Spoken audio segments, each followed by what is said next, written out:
Good afternoon, everyone. Thank you for joining us. My name is Claire. I'm a contract librarian on assignment here with NOAA Central Library.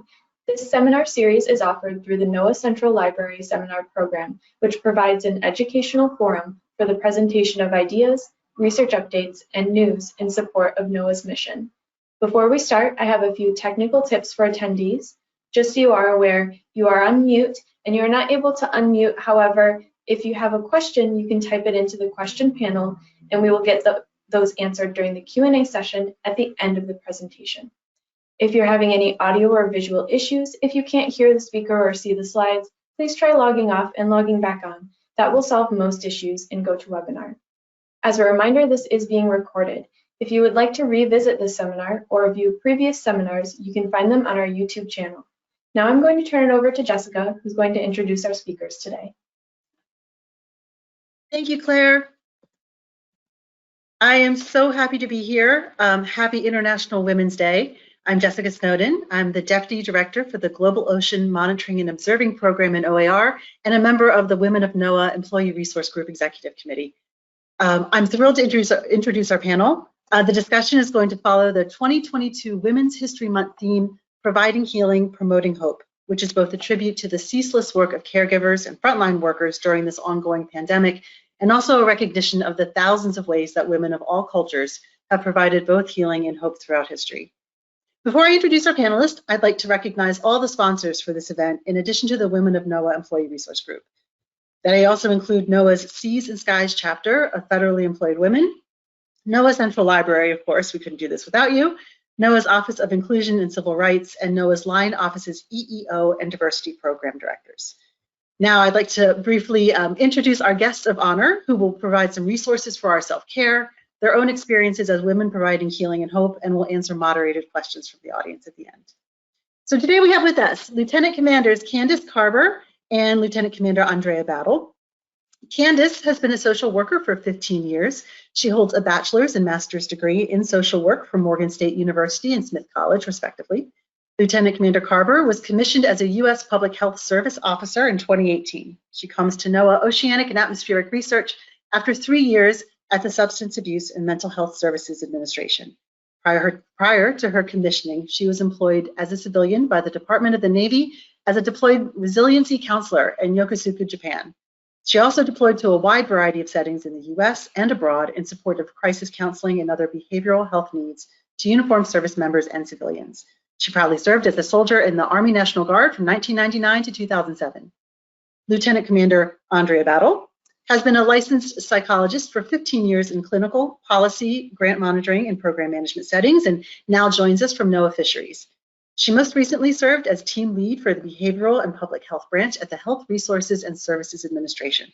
Prior to her commissioning in the U.S. Public Health Service in 2013, she served as the National Guard Psychological Health Program's Senior Policy Liaison for 4 years. Lieutenant Commander Battle received her PhD in clinical psychology from the University of Illinois at Urbana-Champaign and her BA in psychology from Duke University. So with that, I am so thrilled to hand this over to Candice, who will begin our presentation today, and I will be back with you in a little bit to answer questions. Thank you, Jess. Hopefully everyone can hear me and see me well. I'm looking at you, Andrea, for a thumbs up. Perfect, excellent. Good morning, good afternoon, wherever you're tuning in from. Lieutenant Commander Gonzalez Battle and I are really excited to be with you today. We would like to give a special thanks and shout out to Jess, who invited us to participate in this month's celebration of Women's History Month, as well as the library. We really appreciate this opportunity. And on that note, happy International Women's Day. So here's our agenda for today. We will provide a brief overview of what behavioral health and wellness looks like here at NOAA. We'll discuss how women have been impacted and responded to COVID over the last 2 years or so. We'll also spend some time discussing the topics of burnout and self-care. And lastly, we'll leave some time for some questions. And if you haven't noticed, please take the time to download the resource that's available via the presentation here. So why do we have a behavioral health and wellness program here at NOAA? Ultimately, our mission is protecting, promoting, and advancing the safety, health, and well-being of the workforce here at NOAA. Good behavioral health and psychological resilience and lower stress really correlate strongly with improved performance and decreased errors and mistakes. The workplace can be a key location for activities designed to improve well-being among adults, and access to things like workplace programs can identify those who may be at risk and also have the opportunity to connect them with resources like substance abuse treatment, and put in place supports to help people reduce and manage their stress. And essentially, by managing and addressing the mental health issues that show up in the workplace, employers also have the opportunity to reduce healthcare costs for their employees. And lastly, workplaces that promote mental health are much more likely to reduce things like absenteeism and increase productivity, and we can benefit from associated improved wellness overall. So what does behavioral health look like here at NOAA is the question. In short, our roles as behavioral health and wellness officers are to embed into our line offices, to tailor our services to meet the needs, or as I like to say, give the people what they want, and also influence the NOAA culture towards improved wellness. So let's talk specifics. Direct service on a case-by-case basis includes short-term confidential sessions that can help with things that are acutely impacting you, such as the loss of a loved one or a pet, things like work-related stress, or you might need support during or actually following a crisis. Case management services revolve around things like not only linking you up with a therapist, but also checking in regularly to make sure that your needs are being met and that you're still able to go as long as you want. And if there are any issues, assisting with facilitating your need to switch to another therapist, that you're able to do that with some support. We can also provide referrals to treatment if needed. Since what we do is considered short-term, it's sometimes more appropriate for individuals, to continue their work with a therapist who meets their needs in that long-term setting. So since there are many different types of therapists with different orientations and specialties, we like to be able to help you link to a provider who's a good match for you. Education and training falls into presentations like this, for example, or webinars, interactive and focused discussions on a number of topics related to behavioral health and wellness. We tend to tailor our presentations based on what the goals or the requests are from the person who's asking for our services. And some of those examples can include things like introduction to behavioral health and wellness, stress management, or more recently, reintegration has been a very important topic NOAA-wide. A lot of us want to talk about or hear about what returning to the office might look like and how to best prepare. We actually have a list of resource links available at the end of this presentation, which provides access to a number of recordings that have addressed some of the topics from the behavioral health and wellness team. And a big shout out again to Andrea, who's been really leading the charge for NOAA over at Fisheries. And so we're all able to benefit from those recordings. So please be sure to check those out. And we also create tip sheets like the one available today for download about specific topics, for example.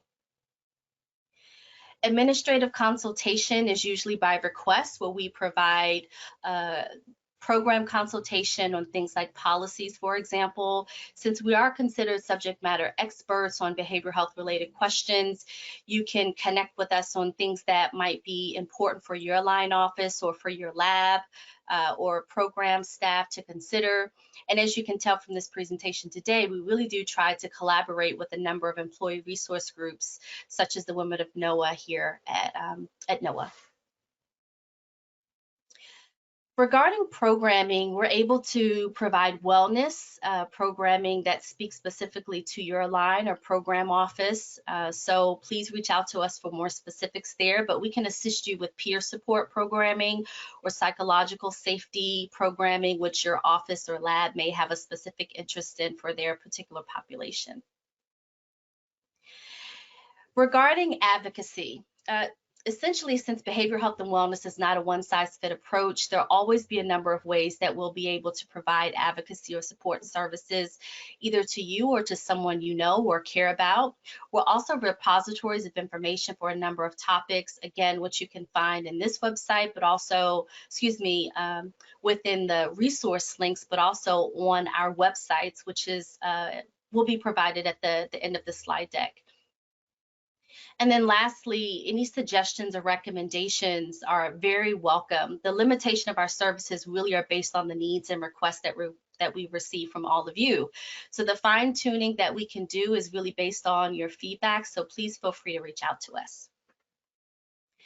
So let's talk a little bit about a stressor we've all been experiencing for the last 2 years, the pandemic. Per the Centers for Disease Control and Prevention, CDC, 40% of US adults reported struggling with mental health or substance use. And you can see from the slide that a sizable number of individuals reported struggling specifically with anxiety and depression symptoms, trauma and stress-related disorders, an increase in substance use, and also thoughts of suicide. So the pandemic has been associated with mental health challenges related to morbidity and mortality caused by COVID-19, and also due to its mitigation activities, including the impact of of physical distancing and stay-at-home orders. Younger adults and women, including mothers and children under the age of 18 in their households, are among the most likely to actually report that stress and worry related to coronavirus has had a negative impact on their health. In fact, 49% of Black adults, 48% of white adults, and 43% of Hispanic adults say the coronavirus has had a negative impact on their mental health. And of those same adults surveyed, cumulatively, 79% reported that the pandemic has had a major impact. So between August 2020 and February 2021, the percentage of adults with recent symptoms of an anxiety or depressive disorder increased from 36.4% to 41.5%. And the percentage of those reporting an unmet mental health care need actually increased from 9.2 to 11.7%.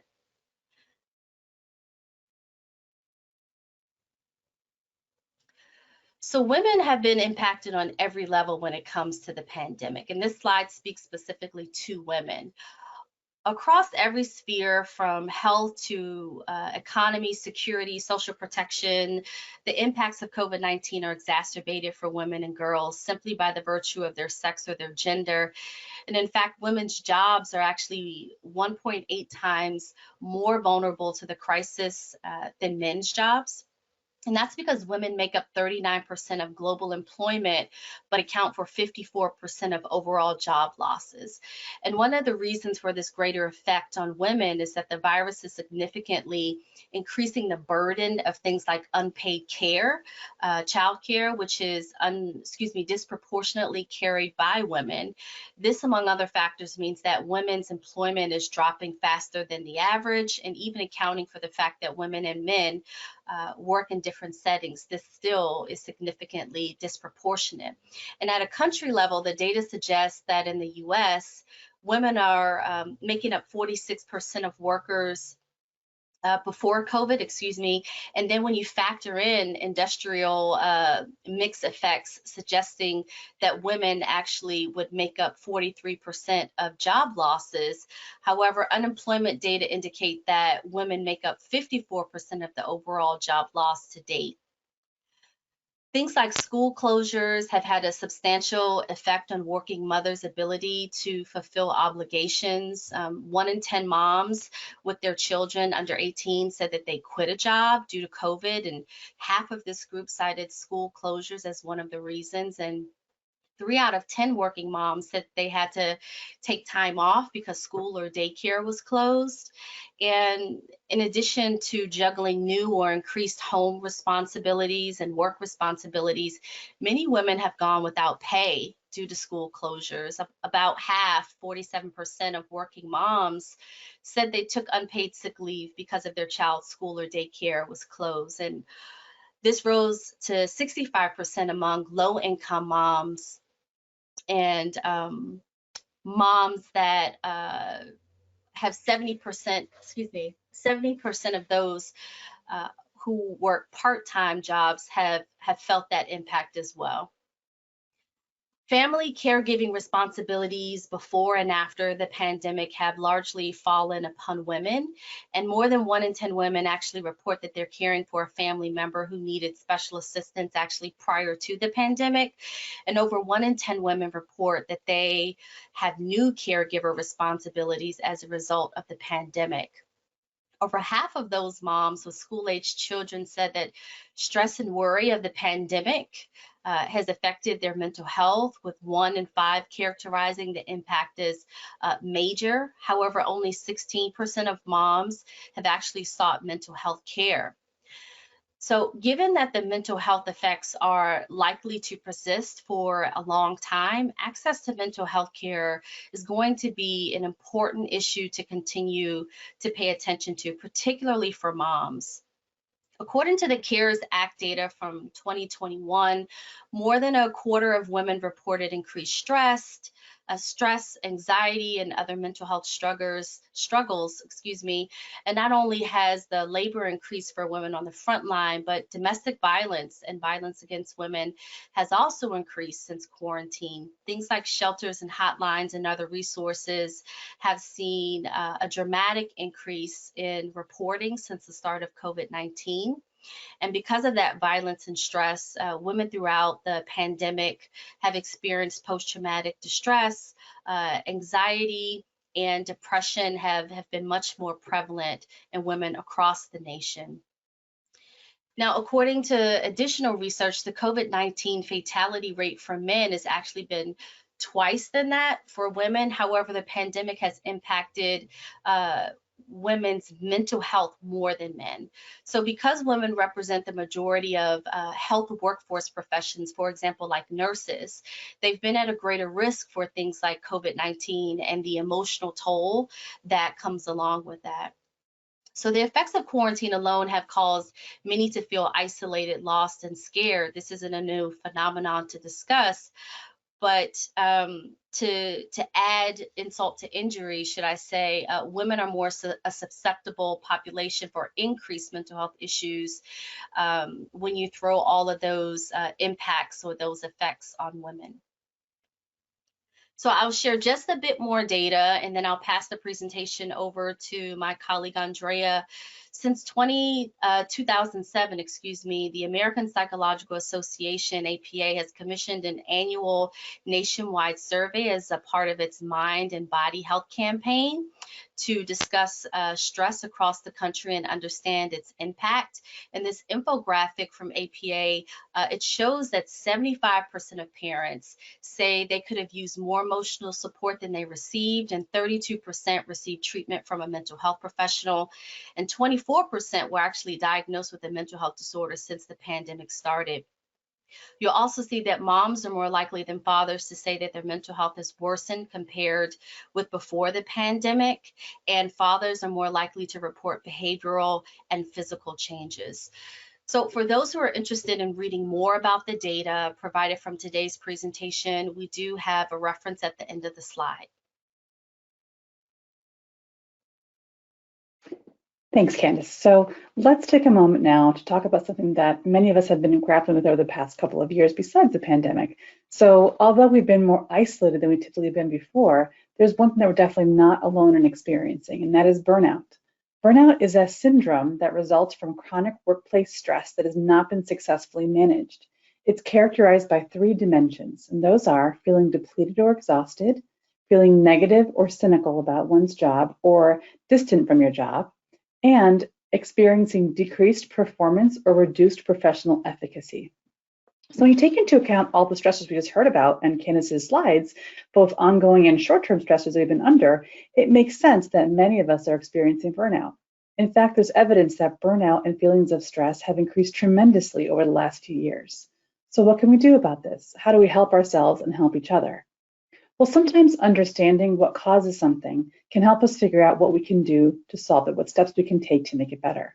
In the case of burnout, we know that it develops over an extended period of time, and is caused by both workplace factors and individual risk factors. And it's essential to look at both to get a full picture of what causes it and also what can be done to mediate and mitigate it in the long run.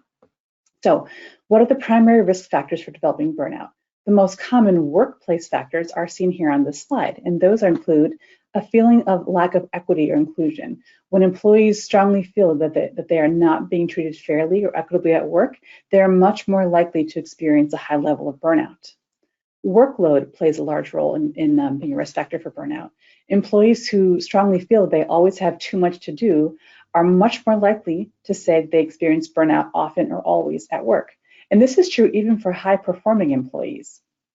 The number of hours that people work each week does absolutely matter because burnout risk increases as you exceed 50 hours a week and increases even more at 60 hours per week. So the number of hours you work does make a difference in workload and feeling unmanageable. However, how we experience our workload has actually a stronger influence on burnout than the number of hours does. So for example, employees who are very engaged in their jobs and feel a sense of purpose and connectedness and have job flexibilities that they can take advantage of regularly tend to work more hours each week and also report higher well-being. So while the number of hours is important, the way we engage in our jobs and how we're treated in our jobs and how we can kind of manage the expectation around our job all make a large difference in mitigating burnout. The next risk factor in the workplace is communication from leadership. So when employees do not feel that they have the right information that they need to do their job effectively, the work can feel very difficult and frustrating. Conversely, when they feel they understand what the deadlines are, what the priorities are, what they should focus on, what is most of all these lists of 10 things we have to do this week, which ones are the most important? Where should we spend our time and how will we measure what success looks like? The more clearly our leadership and our management can share with us and that we can ask for this information, the less burnout we experience from this risk factor. The fourth one is time pressure. When employees feel that they don't have enough time regularly to do all of their work, they are more likely to experience burnout. Also, it has to do with how much of a natural fit you are for your role. So those who feel that they're able to work efficiently, that they feel this is a job that they're well suited for, it comes naturally to them, feel less time pressure, are also feeling less burnout and stress from their job.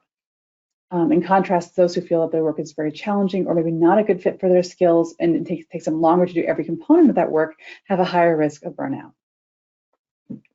Finally, leadership support or manager support.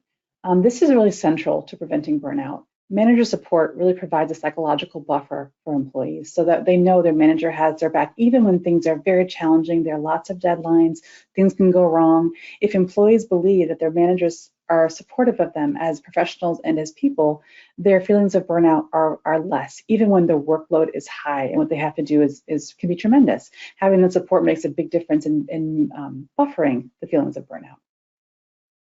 So employees who agree that they feel supported by their managers are much less likely to experience burnout regularly.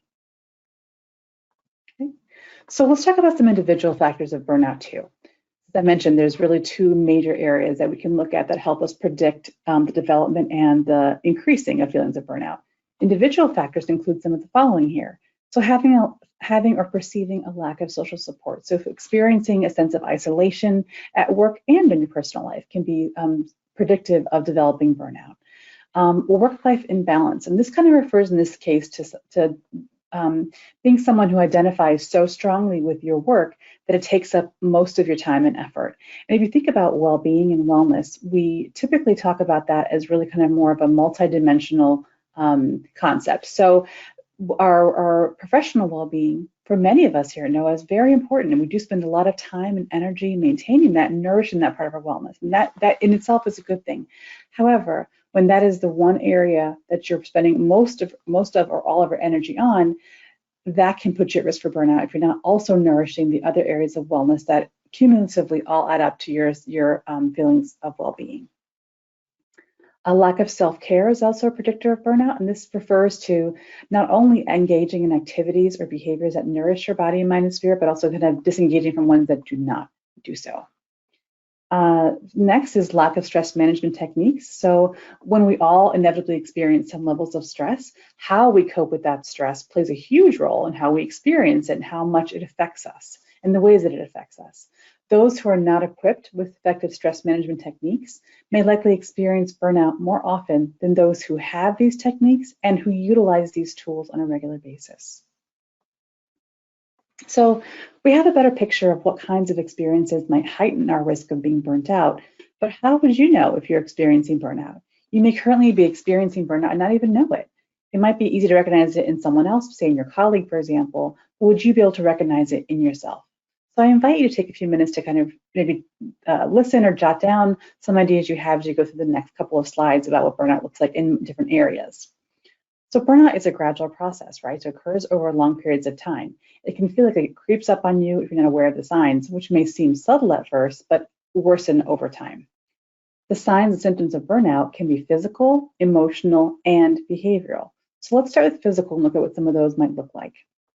When you're feeling burnt out, some ways you may know in a physical domain are a sense of excessive fatigue. So that's kind of if you, even after several nights of good sleep, you still feel exhausted. You don't wake up refreshed. That's kind of an example of excessive fatigue related to burnout. Being more vulnerable or having a compromised immune system, that can be a result of chronic burnout. Changes in appetite or sleep habits, so either that's eating a lot more than usual or much less than usual, or constantly being tired or not being able to sleep at all, having insomnia. Any kind of noticeable change in those two areas. People often experience discomfort and pain, so things like frequent headaches, back pain, muscle aches, tension in their jaws, for example, GI issues, digestion issues. Those are all very common physical ways of experiencing burnout. And then also how we think is affected. So our memory can become more foggy, we become more forgetful, and it's harder for us to focus and have clarity on things that maybe typically we could do very easily and concentrate for long periods of time. When we're feeling burnt out, that is really diminished. So I invite you in each of these three areas, again, physical, emotional, and behavioral, there's a blank bullet at the bottom of each slide. Think about for you, what's missing? How else would you personally know? What are things that you experience in these areas that would let you know that you're feeling burnt out in this category? Okay, so what about the emotional component? Could your emotional symptoms be impacting maybe sense of team cohesion? Or what about your ability to navigate emotions while working? Once you log off, are you able to kind of disconnect, or do you still feel emotionally attached to what you're working on? For many of us, there has been no break in between our work and the other components of our lives. There's no quiet time in the morning for coffee or a drive, commute to work or walk to work, no lunch in the cafeteria to kind of just spend some time with colleagues or decompressing. So the emotional toll of this can be quite high after a long time. So some of the ways of experiencing those reactions are here as follows. So feelings of sadness or anger or irritability is a common one as well. A sense of failure or self-doubt. So no matter what you're doing, it's not good enough. Loss of motivation. So not feeling energized to do the things that normally are important to you, that you normally would want to be engaged in. Increasingly cynical about the outcome of your work or your engagement. And then sense of feelings of being detached, helpless, or wanting to isolate, increasingly so. And again, rhetorical question, what is missing here for you? How else would you know that you might be experiencing burnout? What kinds of emotional experiences do you have that indicate for you personally that you could be experiencing burnout? Finally, let's talk about the behavioral signs of burnout. So here are some of the most common ways that people tend to demonstrate burnout in a behavioral sense. So again, isolating, wanting to and actually engaging in isolating. This doesn't mean that you're not a social person. Some people are naturally less social than others. It doesn't refer to this. This refers to whatever your normal level of socialization is, high or low, you wanting to do much less than usual. It should be a significant change in what your typical socialization or your wants and others looks like in normal times. People often abuse or misuse alcohol or substances as a result of feeling burnt out. And then I want to, in the next three bullets, remind you that, and we talked about the three kind of pillars of what burnout looks like. Those are things like with, but the World Health Organization mentioned earlier in the definition was kind of feelings of depletion and cynicism and decreased work performance. If you look at the last three bullets here, those really kind of speak to that. So withdrawing from responsibilities, no longer taking on things that you may normally would want to be a leader on or be a key player in that. Right now, that feels like too much and you want to withdraw from that responsibility. Taking longer to get things done in general. And then not coming into work, coming in late, leaving early, basically just removing yourself from the workplace as much as possible. So this next slide, yes, thank you, shows how stress and burnout are related, but they're not quite the same thing. So if you compare each line, you'll see that the stress experience is a little different from the burnout experience. For example, in regards to effort, feeling stress is related to putting in too much effort, and burnout is more about finding it hard to put in any effort. Similarly, with a stressful experience, you may feel your emotions more strongly, more intensely, while when you're feeling burnt out, the emotional responses may actually be more blunted or kind of flat. So that there's some differences in how we can experience and what those look like and feel like when we're feeling very stressed versus when we actually have gone into feeling burned out.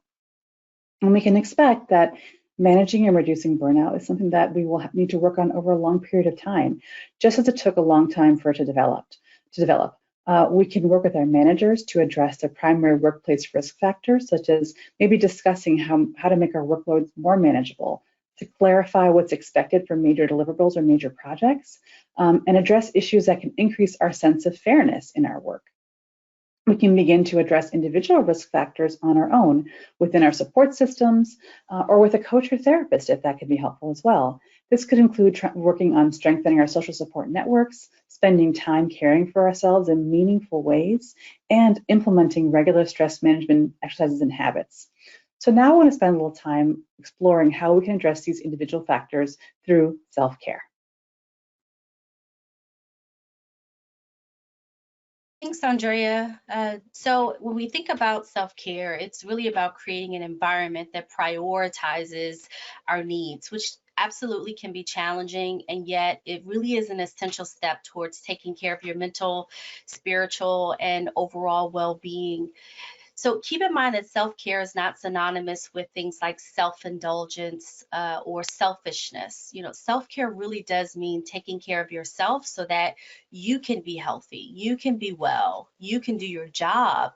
And also ultimately, if you're a caregiver, you can help and care for others. So you really need to make sure that you pay attention to prioritizing taking care of others in service as you prioritize yourself. So there are a few themes that you may have heard before, like you can't pour from an empty cup, or you got to flourish to nourish, which is one of my favorite ones. And you can see those on the slide here. And self-care is really how we can prioritize better coping with daily stressors. And one way to do that is to actually choose what you're going to engage in versus what you're going to disengage from. And that engagement or disengagement could really vary from person to person, and also may actually have to do with tasks or what you may perceive as a responsibility. And so the value in self-care really does come down to feeling better overall. And who doesn't want that? I mean, it's definitely, when you think about, I have more fuel in the tank, you know, so to speak, to continue going on versus, again, pouring from that empty cup, makes it much harder to do, and really reflects back on what Andrea mentioned before about burnout. So prioritizing your physical and emotional health can really help to address things like anxiety and distress, as well as assisting with increasing your sense of well-being and empowerment overall. We heard a lot of data earlier in the presentation. And so we know these things exist, which means how can we combat them? You know, it really is essential that you think about how you're going to care for yourself. And so in the next slide, I'll introduce some specific relaxation techniques. And I won't go into too much detail about all of them, but I'll at least take some time to talk about immediate stress management techniques that you can utilize when your stress levels are particularly elevated, and keeping in mind that no one size fits all approach, works for most. It really is what fits best for me, because for someone else, another tool or technique might work better. And things about deciding, when do you do it? So timing is also important. If you pick dancing as a way that you relax yourself, it might make sense to do that in your living room. but maybe dancing at the bank when you're in line may not be ideal. So it's important to have a variety of stress relief tools at your disposal, and then you'll be able to pick a strategy that best works for your current circumstance. So the 4 top suggestions when you're looking for tools to reduce your stress level are that they can be performed anywhere. It takes very little practice to master. It's free. That's really important as well. And that it can provide an immediate relief. So some of the few common stress relief techniques I'll talk about, again, like I said on the slide, but I won't go into a great amount of detail. So we'll talk a little bit about deep breathing. It's one of the best ways to lower your stress in your body, and that's because when you breathe deeply, it actually sends a message to your brain to say, calm down and relax. The brain then sends that message to your body. And those things that happen when you're usually stressed, such as things like an increased heart rate or fast breathing or high blood pressure, those things decrease as you really pay attention to decreasing your stress level when you breathe deeply in an effort to relax. And the simplest way to do that is by belly breathing. So doing this deep breath, I'll give you a couple of different suggestions on how it will actually look practically for you. So if you sit or lie flat in a comfortable position, even in your chair, for example, right now, you can put one hand on your belly, just below your ribs, and then the other hand will go on your chest. You take a deep breath in through your nose, and then let your belly push your hand out. So your chest should not move. And then think about breathing out through pursed lips, sort of as if you were whistling, so to speak. You still want to feel the hand on your belly go in and use it to push all the air out. And you do this breathing for about 3 to 10 times, and keeping in mind to remember to take your time with each breath. The slower the better. And then finally, take care to notice how you feel at the end of the exercise. Some people really enjoy journaling after meditation or relaxation exercises. But once you've practiced and you feel confident in the method that you choose, then the suggestion is to try adding counting that includes longer breaths. And those longer breaths would be longer out than in. Okay. So guided imagery is a convenient and simple relaxation technique that can also help you quickly and easily, should I say, manage your stress and reduce tension in the body. There are a few different ways to practice guided imagery, such as you can take a class or be guided by an instructor, for example, or using some audio recordings. Essentially, it uses your inner voice and your imagination. So progressive muscle relaxation is a method that helps relieve your physical tension when you're feeling anxiety or stress in your body. It's really helpful for those folks who have ways in which maybe your shoulders are tight, or maybe you don't even realize at the end of the day you're feeling really tight. Progressive relaxation, or muscle relaxation rather, you can find more about checking at your local library or bookstore. And audio recordings really help because you have to tend to memorize them in order. And if you're not really good at it, practice makes perfect overall in general with all of these, but you can follow the steps if you're doing a recording, for example. So hypnosis, many people might think of, in a comedy club when someone snaps their fingers and, you are going to bark like a dog. But contrary to popular belief, nobody can hypnotize you without your consent or your awareness. You can, however, be hypnotized by a trained professional. Or you could learn how to hypnotize yourself exactly. But once you're in this trance or deeply relaxed or focused state, it involves you connecting with your subconscious mind, and it can really help employ the use of relaxation for effectiveness, whether you're at home, whether you're at work, and it really involves connecting with things that you're trying to accept or even let go of. And then we also have mindfulness. It's our last one on the list, and hopefully some of our mindfulness colleagues are here on the call today, but mindfulness is a gently building inner strength technique so that future stressors actually have less impact on your happiness and your overall well-being. It truly allows for improved awareness, which can help us meet the needs of ourselves and actually those that are around us. So if I'm more mindful of the things that are going on with me, I might have a little bit more compassion or empathy to those that might be around me as well. So I highly recommend connecting with Mindfulness NOAA. There's also a website that we're going to include in the resource link as well. But again, overall, the more you practice, the more effective these techniques will be. And it can be especially helpful to practice even just 5 minutes a day, and it can work for you. Setting a timer on your phone or your calendar might be a really good idea if you tend to forget, but you really want to make an effort to do so. So on that note, planning, like I mentioned before with regards to setting a calendar, making a plan or taking care of yourself, you really have to be intentional.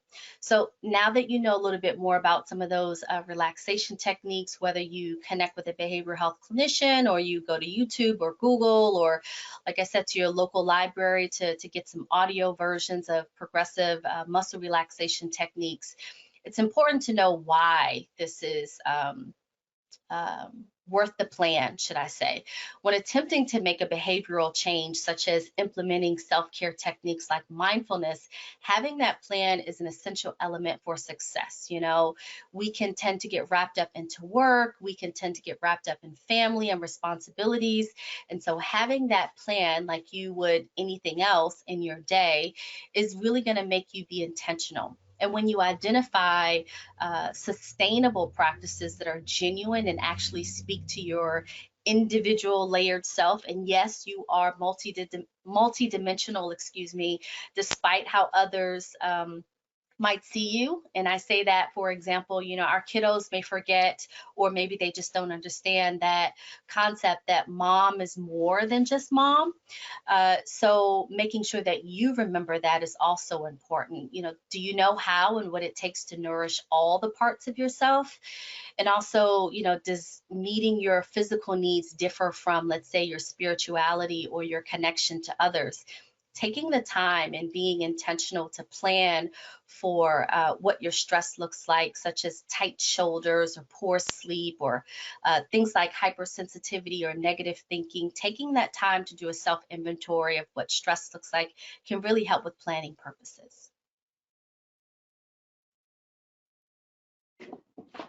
So I don't know how many of you, when you were younger, or even maybe with your own kids, have read The Giving Tree, but I wanted to put this here kind of just as a transition to our next topic, which is going to be about boundaries. So I know that Candice just talked about self-care, and I want to point out one of the ways she defined it, which is, again, actively nourishing our wellness by what we choose to engage in and we choose to disengage from, or what we say no to or remove from our lives. And that really is what leads us to talk about boundaries.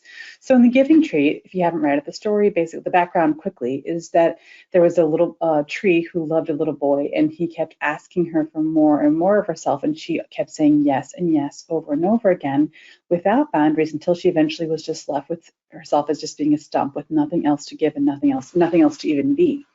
And so in the original cover, you'll see on the left side what it used to look like, whereas on this kind of like rethought version on the right side, she actually, when you ask for an apple from a tree, she actually says no. And it's retitled The Tree You Set Healthy Boundaries. So I think it just kind of is a nice way to just go into our last real concept before we wrap up for today. So I think setting boundaries is an undervalued component of self-care. We can manage our stress levels best when we set boundaries for ourselves and with others. When we constantly neglect or suppress our own needs, it puts us at risk for burnout and for lower well-being. A boundary is an agreement that you've created with yourself or others to easily express and live your own values, whatever those may be, in order to be the person that you want to be and live the way you want to live. To set healthy boundaries, it helps you to consider what's one feeling or value that you would like to experience more of. Second, identify one experience that will help you cultivate that feeling. What's something you could do to maybe increase that feeling in your life. and then create the boundaries, the agreements that you need to help to have that experience more often. So considering the people that would be involved, the mindset you would have to be in, any schedule changes you have to make, systematizing whatever is going to help you to maximize that, and any environmental factors that may help or hinder this process. For many of us, it can be hard to set boundaries. We're used to kind of thinking of that as being a selfish thing, or again, like the giving tree, the more we give, the better people that we are. And so we tend to overextend ourselves and not feel we have the right to say, no, I cannot do that. No, that is outside of what I'm comfortable with or what is good for me. We don't often feel comfortable doing that, but it's so important to learn to say no to requests on your time. And maybe this is difficult at first. Sometimes it helps to remind yourself that by saying no to some things, that is the very thing that allows you to say yes to the things that are truly going to nourish you and your well-being and the things that matter most to you. With regards to your job, this could include clarifying your job description, talking openly with your supervisor about your duties and responsibilities, as well as any additional roles you may have taken on during this time. So just another way to think about an aspect of self-care that's really important. Finally, here's our NOAA Behavioral Health and Wellness team. As you can see, we have colleagues in OMAO, National Weather Service, I'm for Fisheries, and Candice is for OAR. If any of you are not in these 4 offices, you can still reach out to us and we'll be happy to talk with you and help you find whatever we can do to improve your health, your behavioral health and wellness. We also have some resources listed on the very next slide. These are the NOAA EAP. This is a 24/7 service you can take advantage of should you like to. Candice mentioned Mindful NOAA as being one of our NOAA ERGs that has daily practice sessions and really great information about mindfulness and utilizing it in a regular basis. I have the NOAA Fisheries Wellness Corner, which you're welcome to go to in fisheries or not, that has a lot of resources, especially about reintegration and wellness and where those two intersect. We have the NOAA COVID-19 Health and Wellness Information page, and as well as our ERG and DEI groups page at NOAA as well. Candice mentioned we have a reference slide, so for those of you who are interested in learning more what data we presented earlier, here's where we got our data from for our talk today. And finally, I want to stop here so we can have some time for questions, and thank you so much for having us today. We're delighted to be here talking about this truly important topic with you. Wow. Andrea and Candice, thank you so much for your thoughtful presentation. I'm just going to take a moment to give a few of my own quick thoughts. First of all, I feel very seen right now. I resonated very strongly with, I think, every piece of your presentation, and will certainly, you know, breathing, right? Like, how simple is that? But to remember to do it in a way that helps relax you, and you can take it anywhere you go. Thank you for those reminders, and actually a comment came from the audience to that effect too, so thank you. I also want to take a moment to thank NOAA. The reason that you are both here today, one of the reasons, is that NOAA has made it a point, and I'm glad the slide is back up on our screen with your other colleagues, in my mind, to really invest in the health and well-being of the workforce by bringing people such as yourselves into our ranks, and to helping us understand and appreciate that to do our jobs well, that the science, service, and stewardship mission that we have, we also have to be healthy. And that speaks right to your giving tree, the tree of the boundaries example, right? So to that end, in starting up the questions, I'd like to pose a question to both of you. I've not met public health service officers before working with you in this forum, and I suspect that may be the case for others on the call. I would love it if you could each take a turn to tell us how your chosen career has changed or been impacted by this pandemic. And for example, I believe you were deployed previously as public health officers in other places. And what has it been like for you over these past 2 years? I think many of us don't know what that career path is like. Andrea, you want to go first? You want me to go first, or? Whatever you like. Oh, sure. Well, I'll go first. So I will say thank you for the question, Jess. It has been busy. In short, I can speak personally for myself. I've deployed 5 times over the last 2 years to address the behavioral needs of the community across the United States. And I'd say things like grief and loss have really been at the top of the list for the folks who I've interacted with. For example, I have deployed twice to support Indian Health Service, or IHS, which is under the Health and Human Service Agency.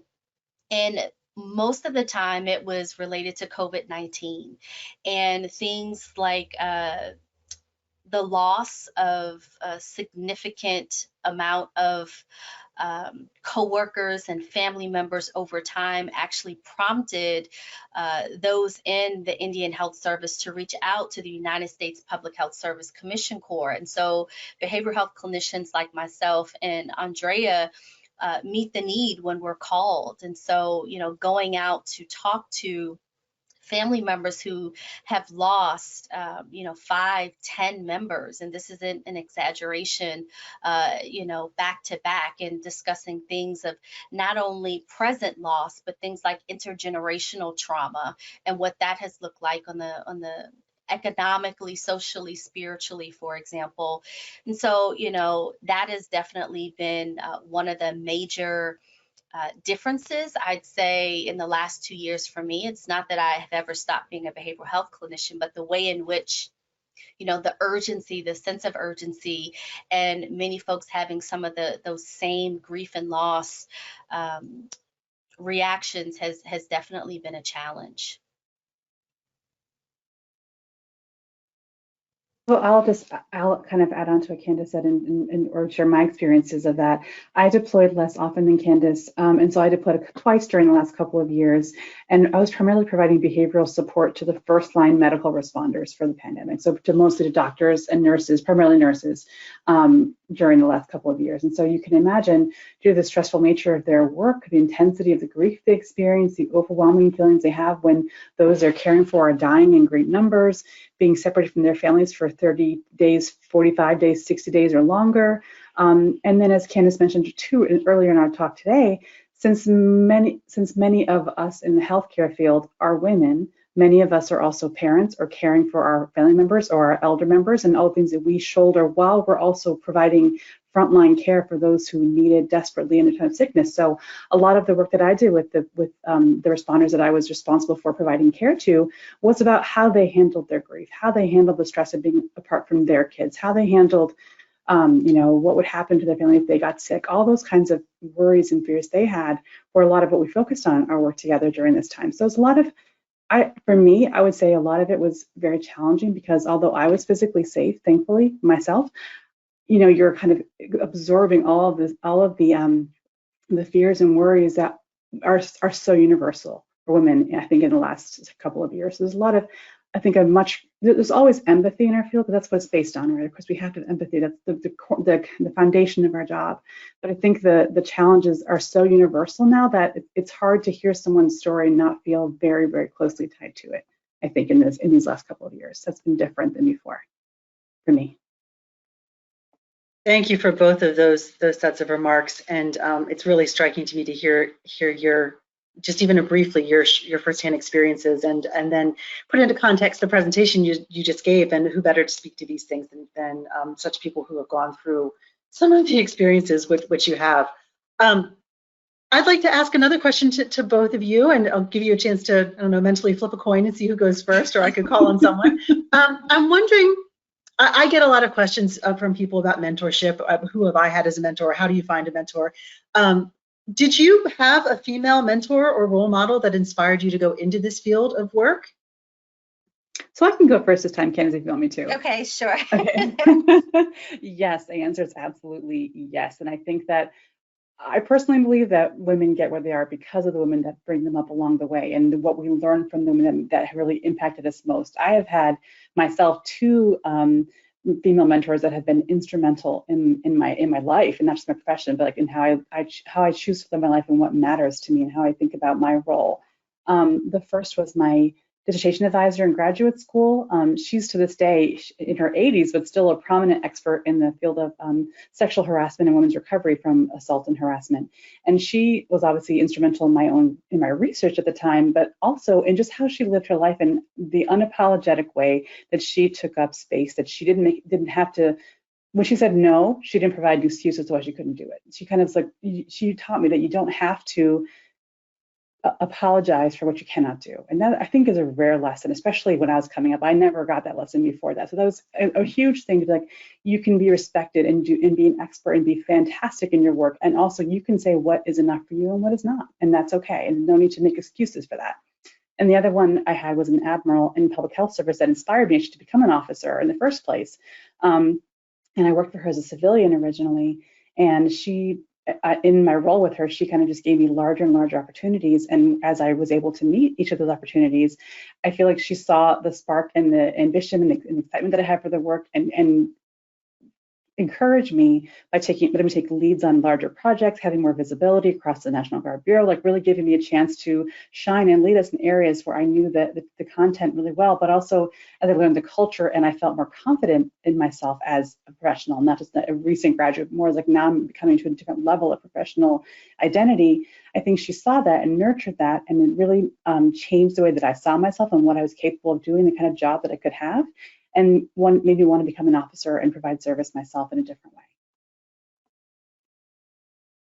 Well, it's hard to follow up on that, but I'll try. So I'll actually circle back a little bit to your initial question as well, because it factors in regarding how have things changed. One of my mentors, and I have so many, and many of them have actually transitioned from just being a mentor to actually being a colleague and a friend. And I think that's really what a mentor is supposed to blossom into at some point, and maybe not fully, but maybe have some of those tenets where it's not just power dynamics there where you can give me something and I can take something from you, but it's a collaboration. And I say that to say, so Andrea is one of her mentors is 80 in her 80s, and one of my mentors that I'll talk about is actually 75. She's actually the person who 76 this year. She's one of the people who I met when I was actually still in the Army, and she was a psychiatric nurse, and essentially told me about the public health service and said, whenever you get out, you should join. And of course I said, what are you talking about? What is this thing? I had been in for, I think, 7 years at that point and had never heard of them. And so it was a pretty big deal for her to share this huge nugget. I mean, literally life-changing for me.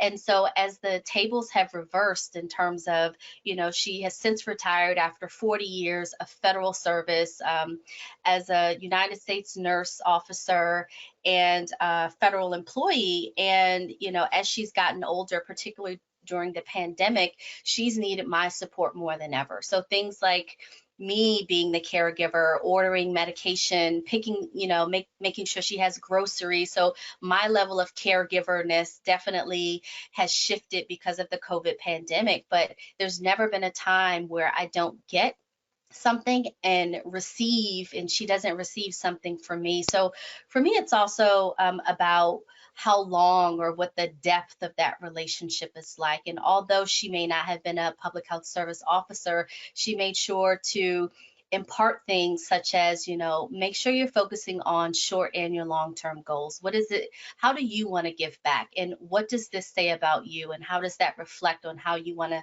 serve and give to others? And so for me, it was just a gift, and I thank her every time we talk about it, and she makes sure to say how proud she is of me. So again, as I give, I also receive, and so forth and so on. So it's just been amazing. I really appreciate the question. Makes me smile. Makes me smile hearing you talk about it. So being mindful of boundaries such as time, we're almost at the half past the hour.